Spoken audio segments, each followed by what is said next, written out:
Nonfiction Fans, a podcast about books and other words too, including short stories sometimes. I'm Lily. Wait, but you didn't say a podcast where we read books. I didn't. You changed the verbiage. What did I say? You said about books. Oh shit. Well, that was an accident. I'm Sarah. We are reading the books. It's not just about them, in case I needed to clarify. We do read them. The room I'm recording in is a symphony. There are airplanes. There are crying cats. I just heard a fire truck go by. I don't know how much of this is going to get picked up on the recording. I'm just going to apologize up top. We'll see what happens. I've got pug noises, but I always have pug noises. Yeah, this is exceptionally bad on my end right now. Tonight we're going to be discussing Sidle Creek, a collection of short stories by Jolene McIlwain. McIlwain, I think. I have no idea how to pronounce her last name, honestly. I'm glad that you're the one who's struggling with it. McIlwain. And then it's printed in all caps on the cover, so I can't even use, capitalizations to try to help tell me what's going on. It is a beautiful cover, though. I actually really like the cover. Yeah. But we're not talking about this book yet. First, what is something great that happened recently? Something great that happened recently is I went to Pennsylvania, which is not in and of itself a great thing necessarily, but I visited some friends who were in Pennsylvania, and that was a lot of fun. We did not stay at the Cartoon Network Hotel, which is apparently... I'm so mad at you. in Lancaster, Pennsylvania. I'm mad too. How could you not? How could we not? I didn't know it was a thing. And then we drove past it. And I was like, why are we not staying here? Apparently, there are 2 Cartoon Network hotels. One of them is in Taiwan, and one of them is in Pennsylvania, and we did not stay there. I have so many questions that you can't answer, and I'm upset about it. I have a lot of questions, too. Yeah, I have a lot of questions. But it was a great weekend. Oh, good. I also had a great weekend. We didn't do this on purpose, but it was great that we were both out of town at the same time. It was not on purpose, but it was very convenient. My husband and I flew down to Palm Springs to visit my parents. We touched snow, because apparently you can do that in Palm Springs in March. I was not expecting this. And then went to the zoo and went to the museum and just, fun stuff. That sounds delightful. Did you get the warm weather you were hoping for? Yes, I did. So that's the secret. The snow is at the top of Mount Gorgonio. So you can take a funicular, and it's 7,000 feet elevation change. So in Palm Springs, it's 70 right now. And then up there, it's 40. And that's why there was snow on the ground still. Yeah, I saw that in the Sierra last summer when I went backpacking. Yeah, I would not want to backpack there. But taking just a little trip up to touch it and then have dinner and then go back down was nice. To be clear, we went up to the top of a hill and then down again, so we were not actually backpacking in snow. Good, because gross. So what are you drinking tonight? I am drinking red wine. I did start out my evening drinking homemade mead, but I have moved on because I have a bottle that needs to be emptied. And that's how it goes sometimes. That is how it goes sometimes. What about you? I have a cherry drinking vinegar in sparkling water. That sounds lovely. It is. Cherry is very tart. It goes with vinegar very well. My shrubs usually get used in salad dressing, not for drinking, but I really should drink them more often. It's nice. It's, not quite warm enough for them yet, but oh well. Yeah, it's been a little chilly here, and it calls for a warmer drink. Have you read anything lately, other than our podcast books? I have. I've been continuing on with my subjective chaos reading. So I'm in the middle of reading Hybrid Heart right now by Yori Kusano, I believe is the author. And it is about I'm going to say near future idol in Japan. And I'm liking it. It is this girl's kind of experience in the idol industry. And even though the idol industry is terrible, and it's terrible in this novel too, reading this book does make me miss Japan. Well, that means the book's doing its job well, right? It is. It's a novella, so it's not a full book, but I'm enjoying it so far. Definitely doing its job. Wonderful. I have not read anything other than podcast books, so let's begin. Oh, actually, first, today is the last day of our Patreon drive. If you are a patron at the end of today, being Wednesday, April 3rd? I believe so. April 3rd, yes. That was some very fast mental math, but I think I pulled it off. Excellent job. You will get not only our patron rewards, but also some additional bonuses as part of this drive. So check that out if you're interested. We have some really fun content and some really great exclusive episodes planned coming up, so you don't want to miss that. For anyone who's on the fence about joining our Patreon, can you tell us what are some things that we've posted recently? Our most recent post was the March exclusive episode, The Good Time Girls of the Alaska Yukon Gold Rush by Lael Morgan. This was a full-length episode where we read a nonfiction book about sex workers in the Alaskan Gold Rush in the early 1900s. We had an absolute blast recording it because also our top-tier patrons were invited to a live stream of our recording of the episode, and that was the inaugural live stream. And for our $1 patrons who don't get access to the exclusive episodes, what's our most recent thing that we've posted? That is a Words Are Weird that we didn't feel fit into any of our regular episodes because it was clitoris, and that kind of felt bad to piggyback onto a specific book. So we recorded it as its own segment and posted it only for patron members. We also have some recurring segments, not just uncut content from episodes. We do Shoot, Screw, or Marry with characters from the books that we read and discuss on the show. So if you want sort of a continuation conversation with a little bit of a silly bent to it, come on over. And now back to Sidle Creek. Boy, this collection of stories was dark.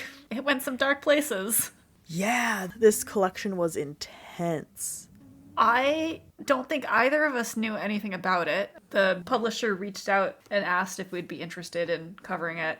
And this was a while ago, so apologies for, taking forever to actually talk about it on the podcast. I feel a little bit bad about that. But we did say that it would take a while, so at least we set expectations. But yeah, I don't think we knew anything about it besides just the blurb on the back. And I was both really impressed by all of the stories and also... Depressed. Depressed, yes. Impressed and depressed. I'm being a little bit silly there. I thought some of them were bittersweet, and some even actually sweet, but we can argue about that in a minute. They were not all depressing, but a good many of them were. Yeah.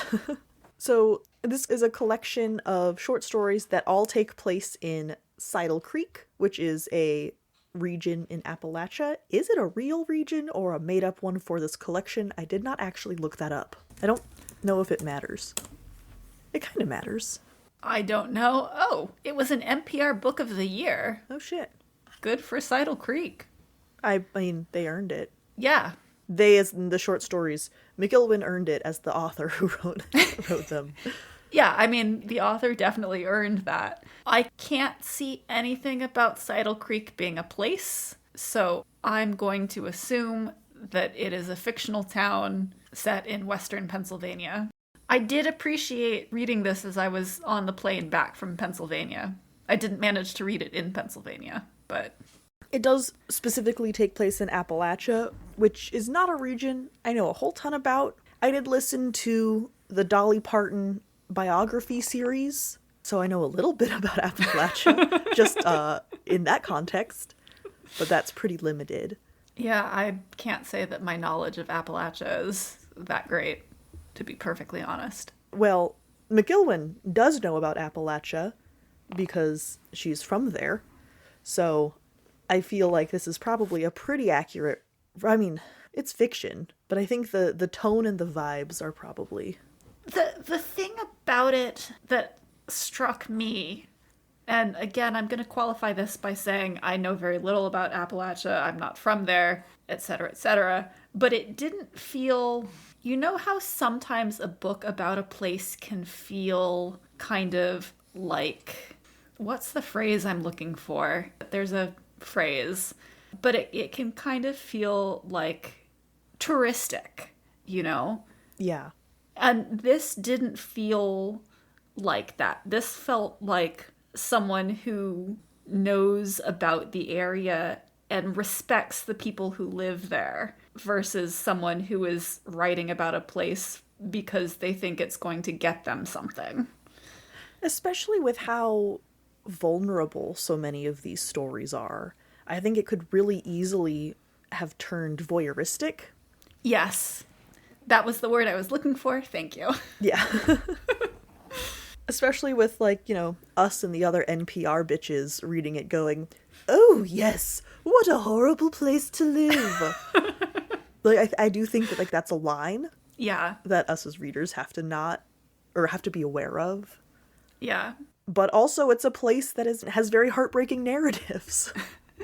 Yeah, I was going to say, I also think that that's a line that authors don't always do the best job at, like, delineating or not crossing.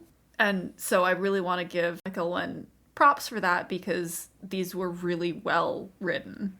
Oh, the prose was beautiful. Something that I noticed right away is that these short stories are incredibly varied, just from, like, a format perspective. They're all different POVs. Some of them are first person, some of them are second person, and third person. It's got all of the points of view. There's different tenses, there's different lengths, like some are only a page and a half. And so it really does create this incredible patchwork of different stories still all centered around the same region. We even see some characters repeated across stories, which I thought that was really fun. Yeah, I thought it was neat how, and not every story does this, but I thought it was neat how some of the stories had little minor callbacks to previous stories. Not in a way that was distracting, but in a way that added to the depth of the story. It really made it feel like Sidle Creek was a place. Yeah, it's a real community. Yeah.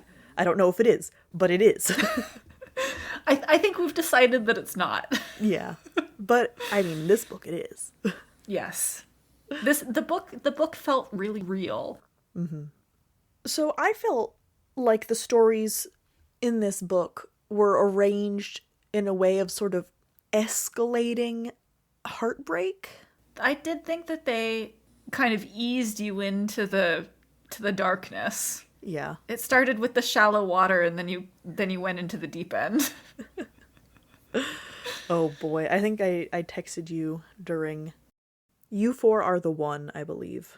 I don't remember the name, but you did text me during the one about the kids caring for the woman who's had a lot of miscarriages, and the community is worried that she's going to have another one. And the story is from the perspective of four, I think they're like 11-year-old girls. Well, I would say the story was from the perspective of one of the 4 11-year-old girls. Okay. But, yeah. Who basically make it their summer project to just take care of this lady. Yeah. It's really sweet, but also so stressful. Oh my god. It is. And because of some of the content of previous stories, I expected things to go wrong. Well, they absolutely could have. There's no, like, safety of, yeah, well, she's not going to do that to us. She will. She will. She could. And maybe it's a little bit of a spoiler for this specific story to say that it doesn't go wrong, but you are on the edge of your seat the entire time waiting for the other shoe to drop, thinking, it is so easy in real life for this situation to turn bad and for bad things to happen to this woman. And you absolutely expect it to go wrong. I mean, and she did too, right? I mean, the whole community did, yeah. Yeah. That one was a lot. I did have to put that one down, I think, in the middle of it. It's when I texted you because I was like, Jesus. But it starts a little bit less intense than that. And then it sort of builds, and then I think it pulls back towards the end. Is the last story the one I think it is? The last story is the one about the boy who finds a woman who is, and I'm not sure if she's getting a fallen... Ooh, actually, before we do any of this, content warnings for this book. It gets dark. Really, really fucking dark. Child abuse, sexual assault, regular assault, death, murder, miscarriage, memory loss, in the sad way, not in the fun romance novel way. What doesn't this book touch on? Yeah, there's a lot. Anyway, so there's a lot, and now I don't think that woman was getting a voluntary C-section on the side of the road.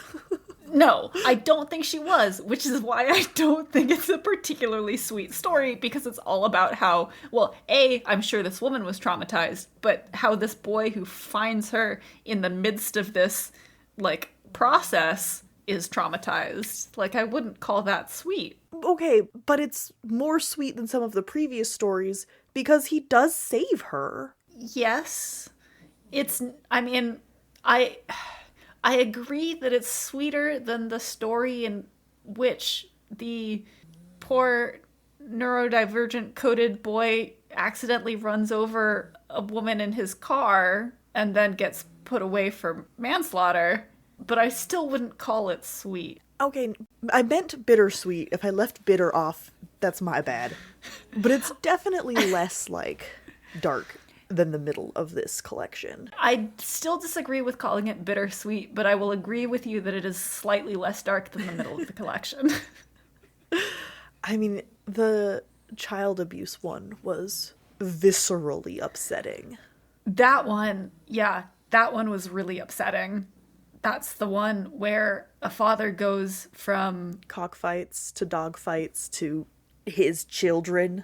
Yeah, there are a lot of really upsetting stories in here, but they're all so well written that I liked them despite the content, which is, I mean, like, I have a pretty low threshold for disturbing things, so I think that's high praise. I think it is dismissive to use the label horror for this collection, although I think it would not be necessarily wrong, just for some of the, like, gut-churning discomfort. I don't think that's how the genre is used, though. I was gonna say, I don't think this counts as horror, because horror, to me, has an element of the unreal to it. I don't think it needs to. Because, like, slasher films, for example, there's nothing supernatural in that, necessarily. I'm not talking about supernatural specifically, but unreal is in the sense that this wouldn't really happen. Interesting. This is a personal definition. I don't know how well it stands up, and I'm not a horror, like, reader or watcher, so I really don't know how it stands up. But when, like, instinctively when I think horror, I think a step removed from reality. That's fair. Which is not the sense... I mean, obviously, this is all fiction. But it's realistic fiction. These things are not necessarily happening, but it doesn't have that, like, level of this would never happen that I do get from most horror. Yeah, I mean, like I said, I don't think that's actually an applicable label for this. And it feels really minimizing. Yeah. Because I think of exactly the thing you're describing. But I do think, as a horror reader, I am used to and sometimes seek out that feeling of dread and discomfort from the content that I read. And so this reminded me of that feeling. I could see that. I mean, a lot of these stories are horrifying. Oh yeah, for sure. Which I think is kind of what you're getting at when you talk about that sense of dread, right? Yeah. Well, while we're talking about genre, for a little tone break here... I could obnoxiously make the argument that some of these are magical realism because fortune-telling isn't actually real. You could. Mm-hmm. I think that would also be really dismissive and minimizing of the very sad stories that treat fortune-telling as real. So I don't really have the heart to do it, but I did think of that when I was making notes. So here's my half-assed version of it, I guess. I think for that story in particular, which is this man, well, and his wife, read the future in eggs, I think there's just a little bit of ambiguity in me as the reader, not necessarily in the story, to be clear. This may be something that I am bringing about how much of the future they are actually seeing and how much they are reading retrospectively. I guess it's the question of, do we think that the main character is a reliable narrator? Yeah. Because the way he tells it, they predicted this exact event a year in advance down to the week it would happen. And they give multiple examples, the main character and his wife, of times that they have done this. And they're, parents and grandparents because they come from a culture of this. And so if he's a reliable narrator and all of those examples are true, then that's pretty unrealistic. If we're just going to say, well, we don't know how true those examples are and if he's sort of fudging the details a little bit, that's what I would say in the real world if someone told me that story. This is a fiction book. Maybe it was actually happening in that story. We don't know. Maybe it was. You're right, we don't know. There's also a magical river with healing powers. The eponymous Sidle Creek. It's true. A couple of people think that it has healing powers. It was really interesting how outsiders were handled in this collection. I'm thinking specifically because of, which was that story with the man and his wife? It's the cover, I realized, looking at this book after I finished it, with the little birds in their eggshells.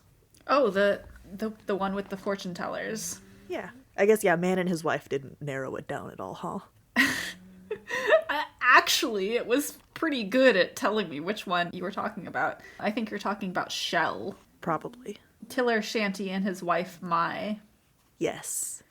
So, in that, he met his wife while he was fighting in Vietnam, and she was a local of Vietnam, and they fall in love, and they go through the immigration process, and she comes to live with him in Appalachia afterwards.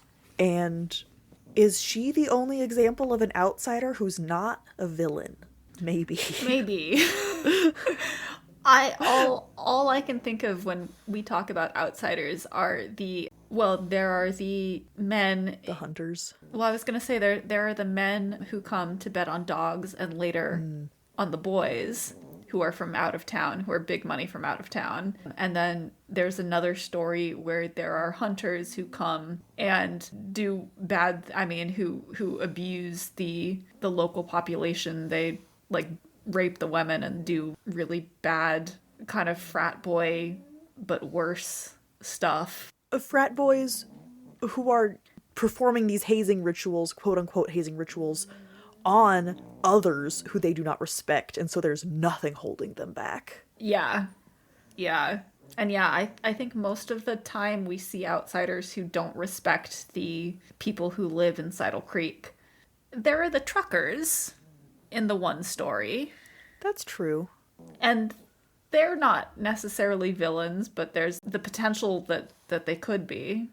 Well, that's the story where a young woman goes missing, and the whole story kind of plays out like a murder mystery from the perspective of her boss, who is extremely upset because he's a decent human being. And it is interesting how the community immediately turns on the truckers, even though it turned out that they did nothing wrong. Yeah, but I think it's also kind of understandable because the truckers are transitory, right? They don't stay long.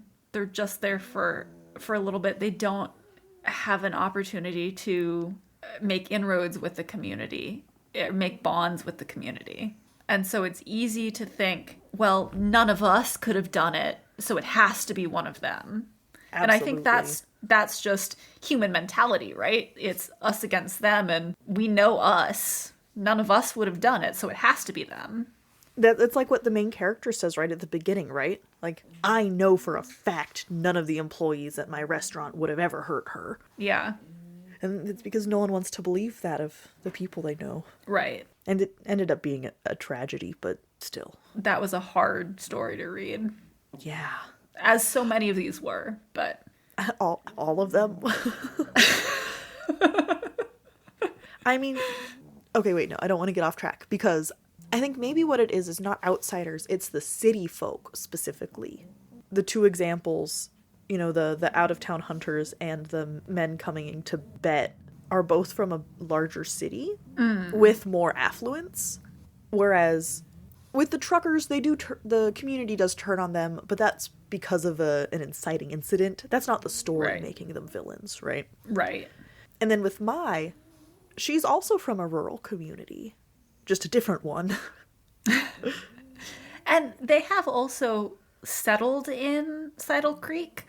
I mean, the betters and the hunters are visitors. Can we say gamblers so it doesn't sound like we're saying they're better? Okay, yeah.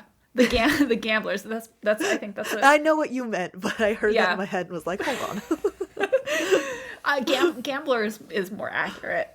The gamblers and the hunters, they're not residents in the way that Mai is. And they're exploiting the people of these communities. Yeah. In very, like, literal ways. But it does kind of pull on the, like, 2 details about Appalachia that I know. Which is how, at one point, God, I really shouldn't even try to bring this up because of how little I know about it. But I think it's important. The United States needed the region of Appalachia for industry, right? Like coal and lumber and stuff. And basically, like, exploited people to do all this, like, really harmful backbreaking labor. And then once we moved on from needing those specific things, we're like, all right, you know, fuck you, live out there and we're not going to help you with anything. And so there's something there. I don't know enough to get any farther than that. Yeah, and not that I know any more than you do, because I don't.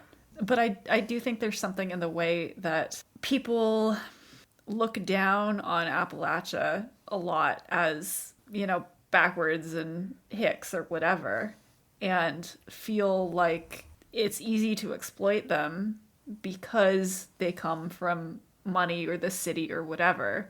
And we're seeing that a little bit from the perspective of people who live in Appalachia in this collection.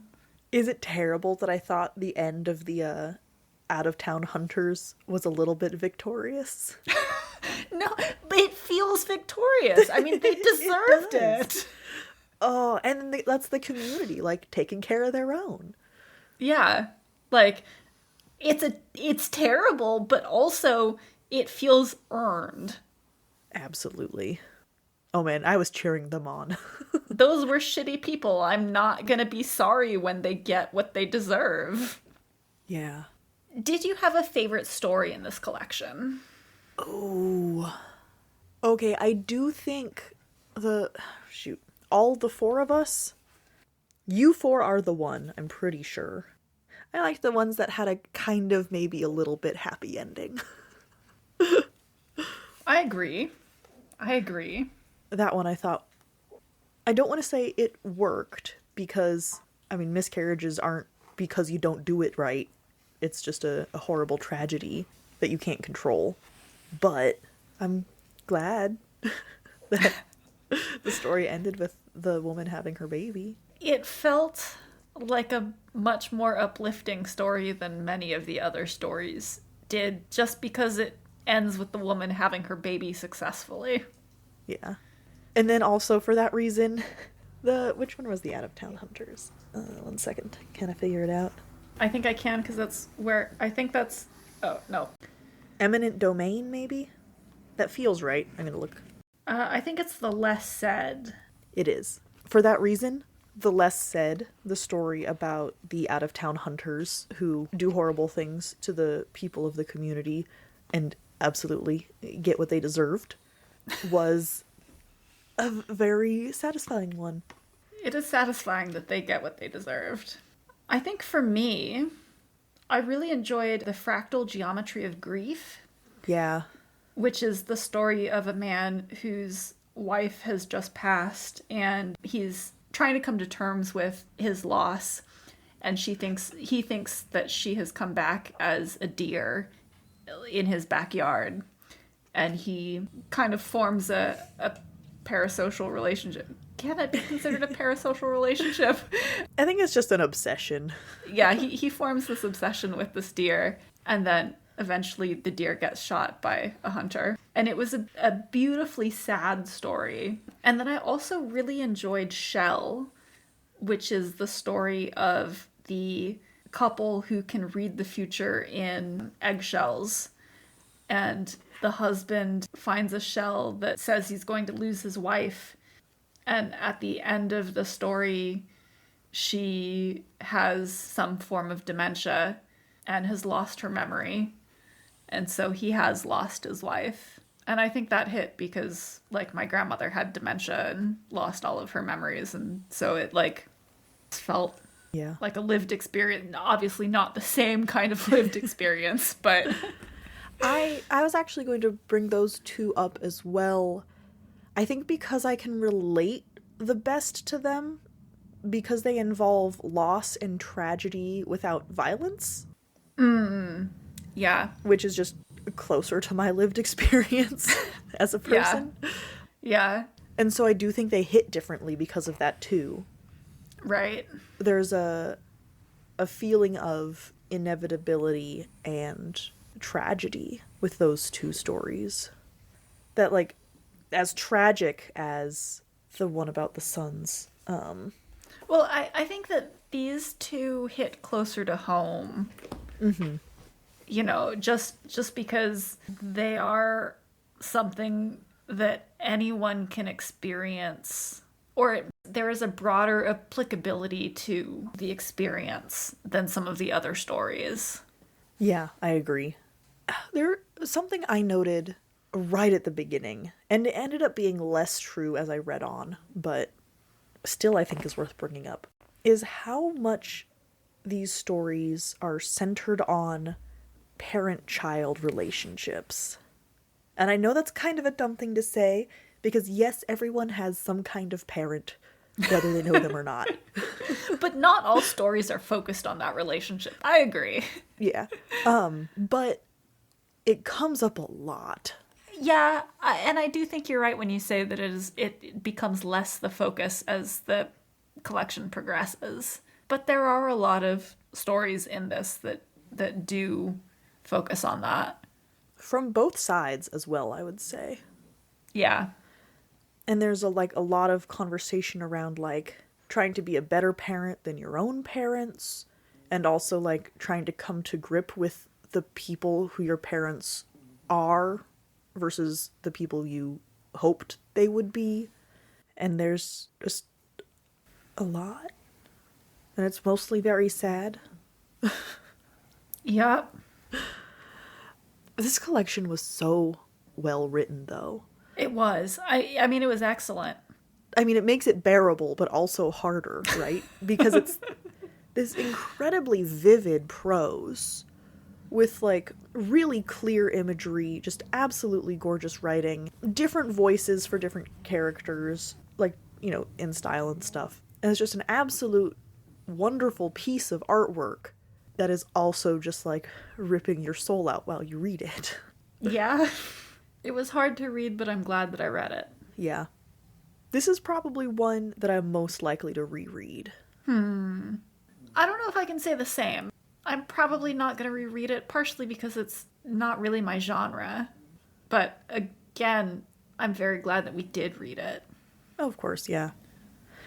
For me, there is so much going on, and it almost feels a little bit overwhelming when you're going, like, right from one into the other. Yeah. That I think it would be nice having a couple months of space and then coming back to these stories. Yeah, I can see that. Now, with how my free time goes, we'll see if that actually happens. But I was gonna say, if you're reading anything, it should be Solstitious Submissions. yeah. You're not allowed to reread this. Not now, but, like, you know, in a couple months. In a couple of months, there will probably still be something else you have to read. Yeah, there will. But, yeah, it was really good. It was. Oh, who should read this book? Gosh. I do think you should have a strong constitution. But other than that, everybody? Yeah. Everyone in the United States, at least.